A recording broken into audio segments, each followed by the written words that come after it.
अकबर की साम्राज्यवादी नीति की चर्चा करूंगा।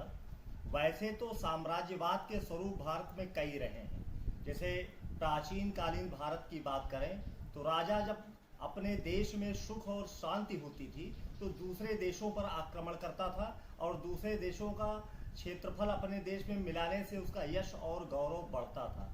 जिस प्रकार से उदाहरण दे सकता हूँ, अश्वमेध और राजसूय यज्ञों के पीछे राज्य में कितनी भी सुख शांति और संपन्नता क्यों न हो, लेकिन राजा अगर युद्धों पर नहीं निकलता था और दूसरे देश की सीमाओं का अतिक्रमण नहीं करता था तो यशस्वी और कीर्तिमान नहीं माना जाता था। वास्तव में पौरुष यानी कि पुरुषार्थ और आत्मबल और जनहित के लिए यह आवश्यक था कि राजा युद्धों में शामिल हो और दूसरे देशों पर आक्रमण कर उनके राज्य की सीमाओं पर का अतिक्रमण करे और अपने देश में मिलाए। इस तरीके के युद्धों का प्रचलन प्राचीन काली भारत में एक परंपरा जैसी थी।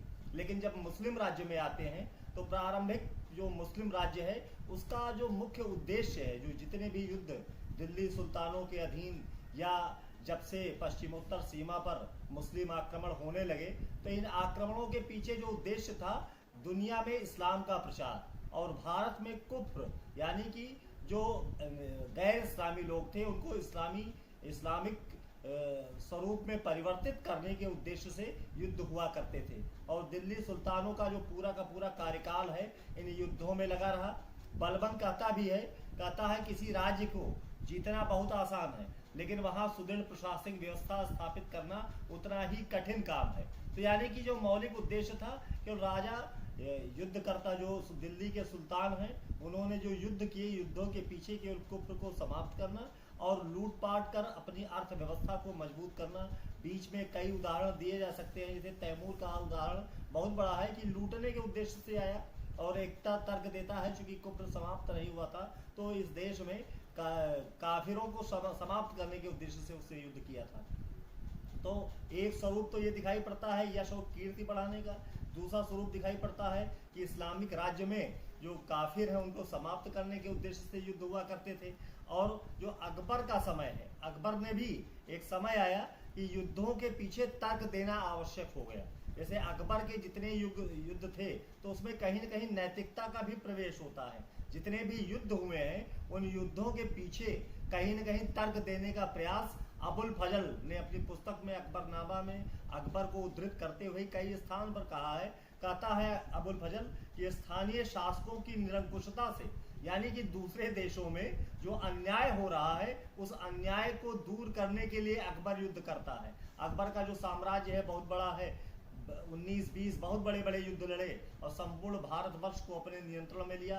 दक्षिण भारत में भी खानदेश और अहमदनगर की विजय 1593 से 1601 के बीच में की थी। तो एक तो ये हो गया कि एक कहीं न कहीं नैतिकता का प्रवेश हुआ। फिर अंग्रेजों की बात करें, अगर मैं भूमिका समझाने का प्रयास कर रहा हूँ साम्राज्यवाद की, तो अंग्रेजों का उद्देश्य क्या था? व्यापारिक। आज भी आप आधुनिक दुनिया में देखिए कोई देश एक दूसरे की सीमा को जीतना नहीं चाहता, उसका उद्देश्य व्यापारिक होता है। व्यापार का साम्राज्यवाद नवीन दुनिया की एक कह सकते हैं नया आविष्कार है ये कि व्यापारिक साम्राज्यवाद। जैसे चीन का सामान, आज चीन जो है पूरे सारी दुनिया के मार्केट में प्रभावी भूमिका अदा कर रहा है। सरकारें रोक भी नहीं पाती हैं क्योंकि एक दूसरे से जो व्यापारिक संधियां हैं उसके लिए विवश भी हैं। तो चीन का माल भारत में पटा हुआ है। तो क्या है? व्यापारिक साम्राज्यवाद है। सीमा पर अतिक्रमण की बात उतनी महत्वपूर्ण नहीं रह गई है जितनी व्यापार की होगी, क्योंकि अर्थव्यवस्था देश की जो इकोनॉमी है वो ज्यादा महत्वपूर्ण है। देश के किसी दूसरे देश के राज्य को जीत लेना बड़ी बलबन वाली बात और उस पर फिर अनावश्यक बोझ अपने राज्य पर उसके लिए उठाना, राज्य की जो है इनकम का बहुत बड़ा हिस्सा उस पर इन्वेस्ट करना, तो ये बहुत अच्छी बात नहीं। तो अकबर का जो साम्राज्यवाद है उसको इस रूप में लेंगे कि वास्तव में उसने ये सिद्ध करने का प्रयास किया कि सारे देश में एक राष्ट्रीय भावना का विकास करने का उसका उद्देश्य है और जो निरंकुशता है दूसरे देशों की या दूसरे राज्यों की उसको दूर करने का प्रयास है। जैसे वही प्रारंभ में मैं बताया कि अबुल फजल अकबरनामा में तर्क देता है कि स्थानीय शासकों की निरंकुशता से प्रजा को मुक्ति देना, यानी जो शासक हैं, जो मुगल राज्य के बाहर के शासक हैं, यानी मुगल राज्य का हिस्सा नहीं है जो भारत के शासक, वो कहीं न कहीं निरंकुश हैं, उन पर नियंत्रण स्थापित करने की आवश्यकता है। इस वजह से अकबर युद्ध करता है। फिर राज्य विस्तार की भावना, शहंशाह बनने की एक भावना, निश्चित रूप से ये बहुत पुरानी बात नहीं थी। राजपूत काल से मुस्लिम राज्य में भारत में प्रवेश किया था, तो राज्य विस्तार एक नीति का हिस्सा हुआ करता था। राज्य अपना मजबूत हो जाता था तो दूसरे देशों के अभियान पर सेनाएं निकलती थी, और जो पड़ोसी देश हैं, जो स्वतंत्र हैं, उसकी सत्ता को नहीं मानते, उनको अधीनता स्वीकार करने की भावना, यानी शहंशाह बनने की भावना। फिर आस पड़ोस के राज्यों से, अकबर की जो नीति है, आस पड़ोस के राज्यों से कर वसूल करना, यदि पड़ोसी राज्य हैं उन पर भी नियंत्रण स्थापित किया जाए, उनसे भी कर लिया जाए, क्योंकि अर्थ का बड़ा महत्व है देश को चलाने में, राज्य के संचालन में। अकबर कहता भी है, एक राजा को विजय के लिए सदैव तत्पर रहना चाहिए, नहीं तो पड़ोसी शासक शस्त्र उठाने की चेष्टा करेंगे।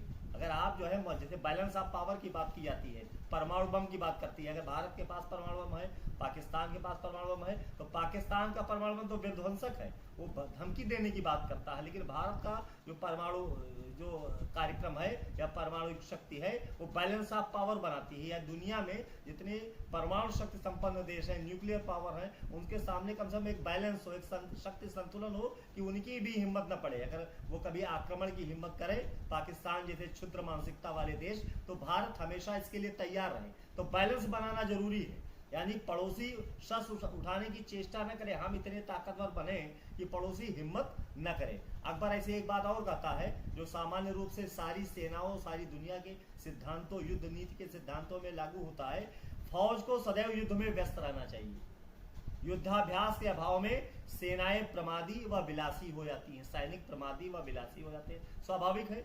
आज भी हम देखते हैं कि भारतीय सेनाएं दूसरे देशों से कभी समुद्र में, कहीं स्थल पर, कहीं जो है वायु में युद्धाभ्यास करती हैं, और अचानक जो है मॉक प्रैक्टिस कराई जाती है कि अचानक आक्रमण किया गया, उसके लिए आप कितने अलर्ट हैं। जब सेनाएं युद्ध के लिए बराबर तत्पर रहेंगी, उनकी गतिशीलता बनी रहेगी, एफिशिएंसी बनी रहेगी, तो सैन्य क्षमता जो है वो हमेशा एक्टिव रहेगी, और कभी कोई आवश्यकता पड़ने पर या सैन्य अभियान से, तो इसलिए लगातार सैन्य अभियान जारी रहे, अकबर की नीति थी। इसके पीछे ये था कि सैनिक प्रमादी न हो, विलासी न हो, और उनकी सैन्य शक्ति हमेशा अपडेट रहे। इस नीति को उसने अपने राज्य का।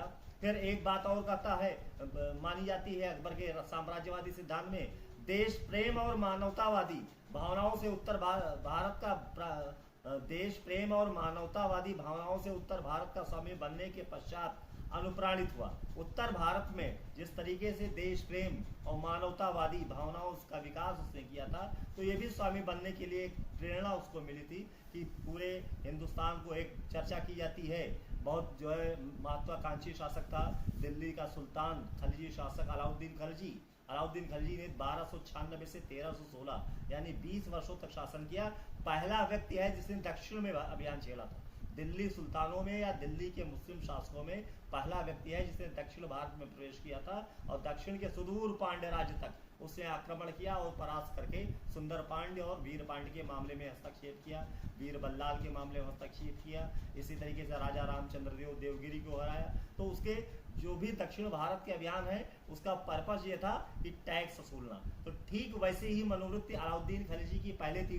वो सिकंदर बनने की सपना देखा करता था, सिकंदर की तरह सारी दुनिया को हम जो है परास्त करेंगे, लेकिन उसको लोगों ने, उसके जो हित मित्र हैं, उन्होंने समझाया था, मूलतः अलाउल मुल्क जो दिल्ली का कोतवाल है उसका अभिन्न मित्र है और इतिहासकार जियाउद्दीन बरनी का चाचा है, तो उसने समझाया था कि पहले स्वतंत्र हिंदू राज्यों को पहले आप नियंत्रित करिए, फिर विश्व विजय की। तो शासकों की स्वाभाविक जो महत्वाकांक्षा थी वो भी अकबर की थी, और अकबर अपने को ये मानता था कि वास्तव में उसने जो है एक समन्वय की नीति अपनाई है, एक सुलह कुल की नीति अपनाई है। तो एक राष्ट्रीय शासक बनने के लिए वास्तव में धर्म के नाम पर और दूसरी बातों पे, तो कहीं जो आपस में देशों में जो सामंजस्य नहीं है, अगर मेरे अधीन आ जाएंगे, सम्राट अकबर के अधीन आ जाएंगे, तो सामंजस्य कायम हो सकता है। यह मौलिक उद्देश्य लेकर उसने साम्राज्य विस्तार नीति बैरम खां के को हटाने के बाद से एक बृहद योजना बनाई। हालांकि उस समय उसकी जो है 1560-62 में ज़्यादा उम्र तो नहीं थी, लेकिन उसने मौलिकता के आधार पर अपने विचारों को रखा और अपनी सेनाओं को इससे एक्टिवेट किया। जो प्रमुख युद्ध हैं अगर बात करें आप, मालवा 1561, चुनार पर अधिकार 1561, जयपुर से संधि 1562, मेरठा पर अधिकार 1562, मालवा का विद्रोह 1562, गोंडवाना की विजय 1564, चित्तौड़ को घेरा था 1567-68 में, रणथंभौर पर विजय प्राप्त की 1569 में, कालिंजर को विजित किया 1569 में, मारवाड़ पर आधिपत्य किया 1570 में, गुजरात विजय किया 1572-73 में, बिहार व बंगाल की विजय की 1574-76 में, मेवाड़ विजय यानी हल्दी घाटी का प्रसिद्ध युद्ध महाराणा प्रताप के और मान सिंह ने नेतृत्व किया था मुगल सेना की, अकबर की सेना का 18 जून 1576। हालांकि 20 वर्ष बाद तक राणा संघर्ष करता रहा और सिसोदिया राजवंश ने घुटने नहीं टेके। दुर्भाग्य है कि राष्ट्रीय इतिहास का ये हिस्सा नहीं है। वास्तव में राष्ट्र पुरुष था महाराणा प्रताप, जिसने 20 वर्ष तक घास की रोटी खाकर संघर्ष किया और कहते हैं मृत्यु से पहले अपने राज्य का बहुत बड़ा हिस्सा उसे स्वतंत्र करा लिया था। तो 20 वर्ष के बाद का जो संघर्ष है वो भारतीय इतिहास का हिस्सा नहीं, ये दुर्भाग्यपूर्ण है, क्योंकि राष्ट्रीय इतिहास लेखन में उसको स्थान मिलना चाहिए। राणा प्रताप का योगदान बहुत बड़ा है। तो ये 18 जून 1576 को हल्दी घाटी की लड़ाई। फिर काबुल विजय, बागदूर पश्चिम उत्तर पर 1581, कश्मीर पर अधिकार 1585, सिंध विजय 1591, उड़ीसा पूरब में 1592, बलूचिस्तान की विजय पश्चिम में 1595, कंधार पर अधिकार 1595, दक्षिण में खानदेश और अहमदनगर की विजय 1593 से 1601। विजित प्रदेशों में सुव्यवस्था स्थापित करने का उसने कार्य किया। मालगुजारी और शांति व्यवस्था के लिए उसने दीवानी अफसर लगाए और जिन राज्यों पर उसने अधिकार किया वहां भी सुलह कुल की नीति लागू की, जिसको हिंदू जो वहां की जनता थी उन्होंने पसंद किया था।